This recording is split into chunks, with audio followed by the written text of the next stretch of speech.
जैसा आप देख सकते हैं कि मेरे हाथ में है यूनिस्टोन। कितने ही सालों से अगर वो पत्थर आपके गुर्दों में हो या पित्ते में, ग्लैडर के भी जहाँ पत्थर होता है ऑपरेशन से नहीं निकलता, लेकिन ये दवा खाने के बाद वो आपको जो यूरिन के जरिए जो है पूरा होकर निकल जाएगा। जहाँ बड़े बड़े ऑपरेशन फेल हो जाते वहां पर ये दवा काम करती है।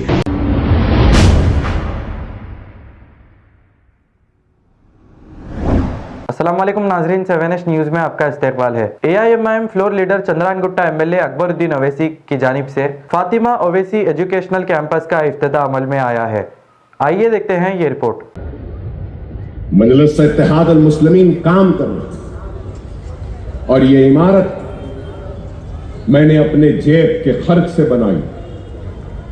ये सालार मिल्लत एजुकेशन ट्रस्ट मजलिस इत्तेहाद अल मुस्लिमीन का नहीं है। लोग समझते हैं कि सालार मिल्लत एजुकेशन ट्रस्ट मजलिस इत्तेहाद अल मुस्लिमीन नहीं मेरे भाई, ये सालार मिल्लत एजुकेशन ट्रस्ट अकबरुद्दीन ओवैसी का खुद का है, अपने पैसों से बनाया। ये इमारत मुगलपुरे की एक इमारत अभी इफ्तिताह होना बाकी है। सलाला में इमारत, अरे मैं ये भी कहूंगा कि अभी 2 इमारतें छुपी हैं, किसी को मालूम नहीं है। 2 लाख है, एक और एक इमारत 1.5 लाख स्क्वायर फीट की तैयार है। इंशाअल्लाह ताला 1 साल में उसका भी इफ्तिताह होगा। यहां से आगे खुलेदी नगर है, गौस नगर है, वहां पर भी एक इमारत आएगी इंशाअल्लाह ताला। निजामाबाद में भी ऐसी शानदार इमारत जरूर आने वाली है, निजामाबाद में भी आएगी। आज अकबर ओवैसी जो काम कर रहा है, मुखालिफीन मजलिस तनकीद करो, जरूर करो तनकीद, मगर ऐसा काम करके तनकीद करो, कुछ करके तनकीद करो। ये लोग करते कुछ नहीं है, लेकिन सिर्फ इल्जाम लगाना, मजलिस पे तोहमत लगाना। अरे आज हमारे स्कूल्स में 100 यतीम बच्चे, मालूम आपको? आज ये बिल्डिंग का इफ्तिताह अकबरुद्दीन ओवैसी ने नहीं किया, मैंने नहीं किया, रिबन मैंने नहीं काटी। एक यतीम बच्चे से मैंने इस इमारत के बिल्डिंग की रिबन कटवाई और उस बच्चे का नाम मोहम्मद इब्राहिम है, जो जहांगीर नगर का रहने वाला है। उसका बाप नहीं है, परेशान था। मेरे पास आई उसकी मां कि अकबर भाई मेरे बच्चे हैं, बाप नहीं है, पढ़ा नहीं सक रही। तो मैंने उस बच्चे को दाखिला दिया। अरे हमारे स्कूलों में 500 से जायद यतीम बच्चे ज़ैर तालीम हैं। नफरत करने वालों, मजलिस पे तनकीद करने वाले, तुम चाहे जितना तनकीद करते कर लो, इल्जाम लगाते लगा लो, मेरे साथ तो इन यतीमों की दुआ है। अरे मैं जिंदा हूं तो दुआएं हैं कि जो जिंदा हूं। हम सनत में भी जाएंगे, एक अपैरल इंडस्ट्री भी हम डाल रहे हैं।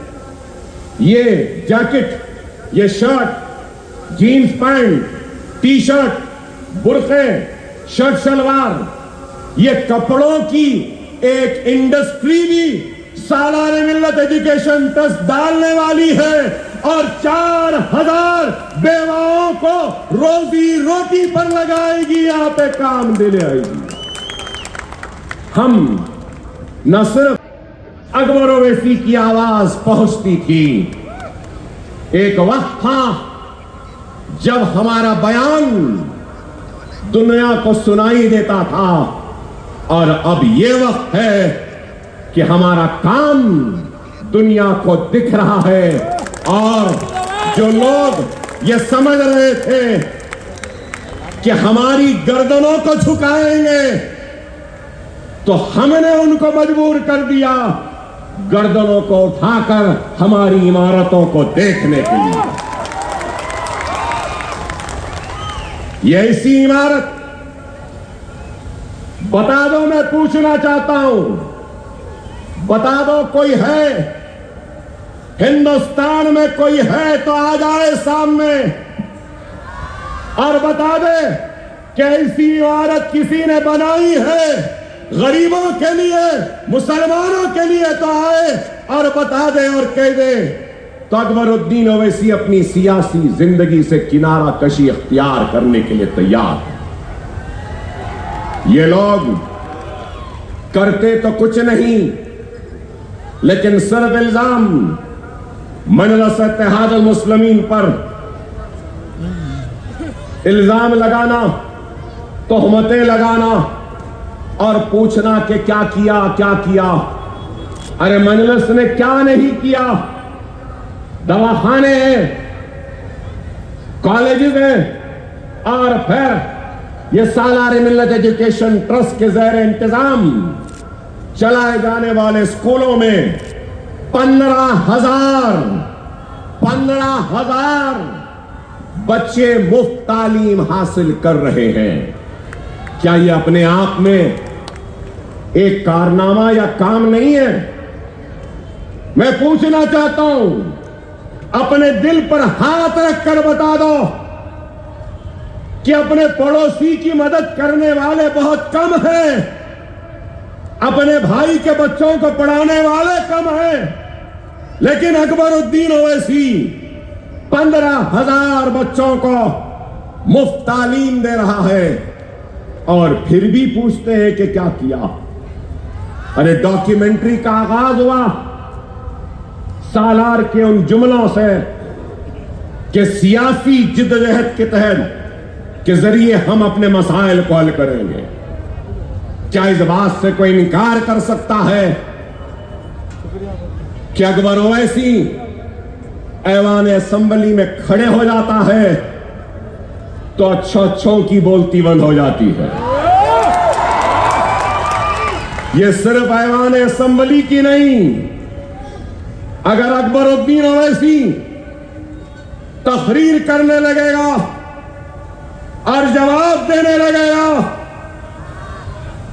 तो हिंदुस्तान के बड़े बड़े मुखर्रिरों की, बड़े बड़े लीडरों की जबान को बंद कर सकता है, चाहे वो चाय वाला हो या चाहे वो कोई गांधी हो या कोई और हो।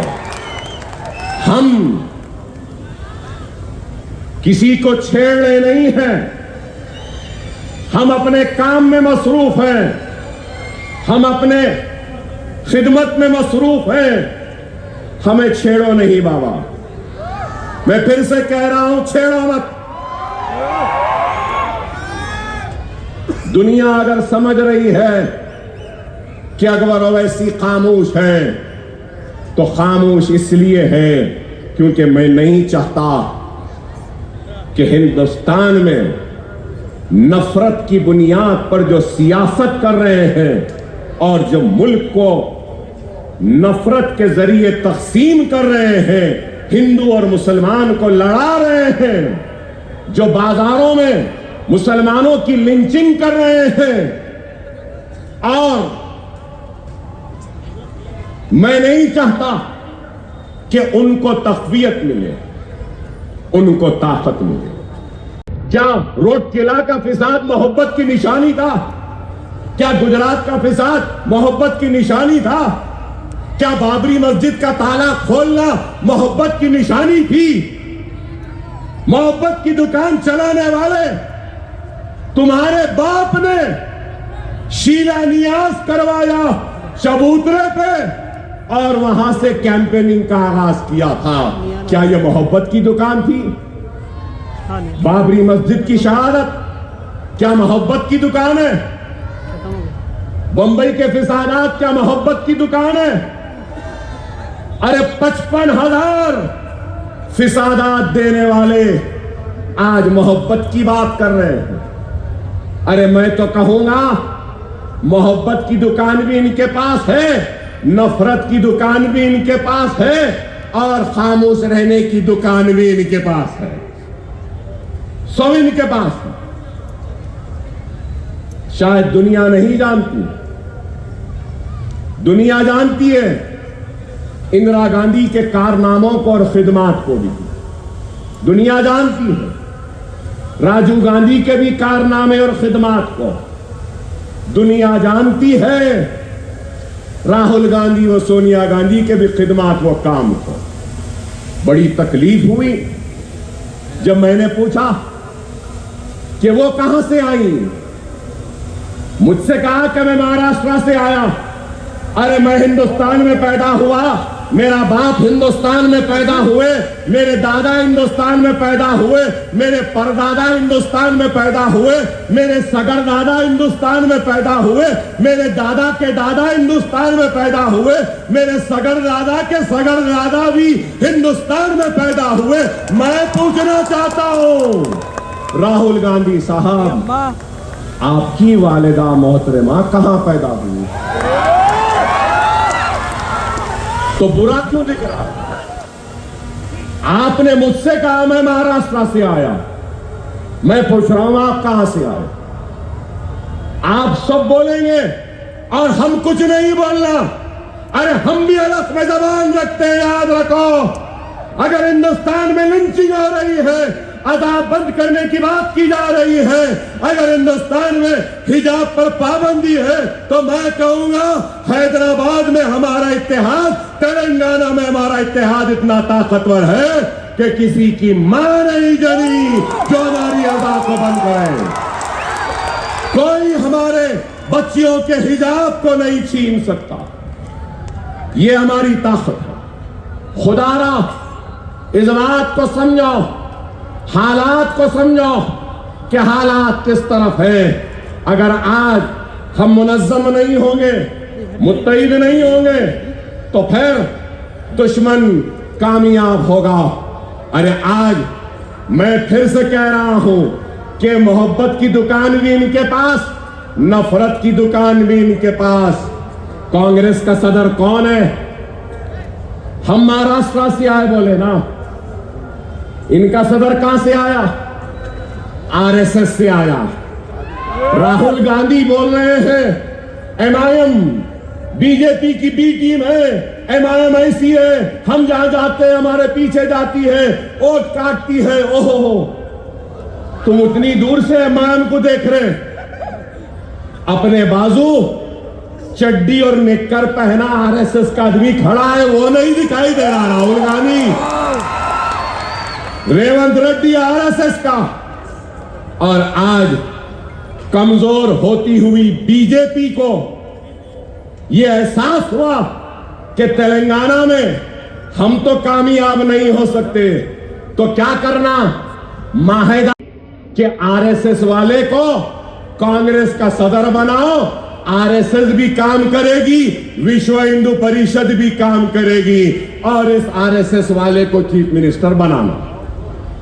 अगर मैं गलत हूं तो हमसे बोल रहे हैं। चलो मैं कहता हूं रेवंत, भाग्य लक्ष्मी की जो मंदिर है ना चार मीनार के पास, आ जाओ, वहां पे कसम खा लो और बोल दो कि मैं आरएसएस में नहीं था। कसम खा लो और कह दो कि मुझे शर्मिंदगी है आरएसएस से वाबस्ता होने पर। कसम खा लो और कह दो कि मैं आरएसएस का दुश्मन हूं, सावरकर को नहीं मानता। कसम खा के बोल दो ना, किस्सा खत्म। कोई बोल रहे इन्हें ताकतवर हो रहा, उन्हें कमजोर हो रहे। कोई भी ताकतवर हो जाओ, कोई भी कमजोर हो जाओ, कितना भी ताकत क्यों न मिले, हमारा सहारा जरूरी है। मैं ये बात कह रहा हूं, याद रख लो। एक वक्त फसल बोने का होता है, एक वक्त फसल तैयार करने का होता है, और एक वक्त फसल काटने का होता है। और अब वक्त कौन सा है मालूम? सालार ने फसल बोई थी, फख्र मिल्लत ने फसल बोई थी, सालार ने फसल तैयार की और अब फसल तैयार है, काटने का वक्त है। समझो मेरी बात को, समझो मेरी बात को। फिर से दोहरा रहा हूं सालार के जुमले को। हम बादशाह गर के मौक़िफ़ में, हमारे बादशाह गर के मौक़िफ़ को कमजोर होने ना दो मुसलमानों। कोई भी तख्त पे हो, हमारी मर्जी के बगैर नहीं बैठ सकता। इस बात को समझो। और ये लोग हमारी ताकत को खत्म करना चाहते हैं। बादशाह गर का जो मौक़िफ़ है ना, उसको खत्म करना चाहते हैं। सिर्फ एक तकरीर हुई स्कूल में तो अकबर भाई बोलने पे मजबूर हो गए। याद रख लो, मुझे अकबर भाई नहीं बोलना है, मेरे इन सारे भाइयों को भाई बोलने वाला हमको चाहिए। अकबरुद्दीन ओवैसी को शेर बनना नहीं है, अकबरुद्दीन ओवैसी को अपनी कौम को शेर बनाना है। और ये इमारतों में से एक अकबर ओवैसी नहीं, आने वाले कल में 1000 अकबर ओवैसी निकलेंगे और इनको चैलेंज करेंगे और इनसे पूछेंगे कि तुमने क्या किया। आज इल्जाम मजलिस पर और फिर इल्जाम अकबर साहब। अरे अकबर साहब को कभी शौक था ना है ना कभी रहेगा। अकबर का अगर कुछ शौक है तो बच्चों को पढ़ाना, अकबर का अगर कुछ शौक है तो यतीमों के सर पे हाथ रखना, अकबर का अगर कुछ शौक है तो बेवाओं की मदद करना, अकबर का कुछ शौक है तो बेसहाराओं का सहारा बनना। हमारा और कुछ नहीं। खुदारा समझो हालात किस तरफ है इस वक्त को। ऐसा आप देख सकते हैं कि मेरे हाथ में यूनिस्टोन, कितने ही सालों से अगर वो पत्थर आपके गुर्दों में हो या पित्ते में, ग्लैडर के भी जब पत्थर होता है ऑपरेशन से नहीं निकलता, लेकिन ये दवा खाने के बाद वो आपको जो यूरिन के जरिए जो है पूरा होकर निकल जाएगा। जहां बड़े बड़े ऑपरेशन फेल हो जाते, वहां पर ये दवा काम करती है। गुर्दे और पित्ते की पथरी ये प्रोडक्ट से गल जाती है, फिर दोबारा पथरी फॉर्म होने नहीं देती और इसमें कोई साइड इफेक्ट भी नहीं है। R&S यूनानी pharmacy, first floor opposite Canara bank, Bahadurpura, x road, Hyderabad. खबर है शहर की, खबर है गाँव की, खबर है सारी दुनिया की। 7H न्यूज पसंद आए तो लाइक कीजिए, शेयर कीजिए और सब्सक्राइब करना ना भूलें। 7H news.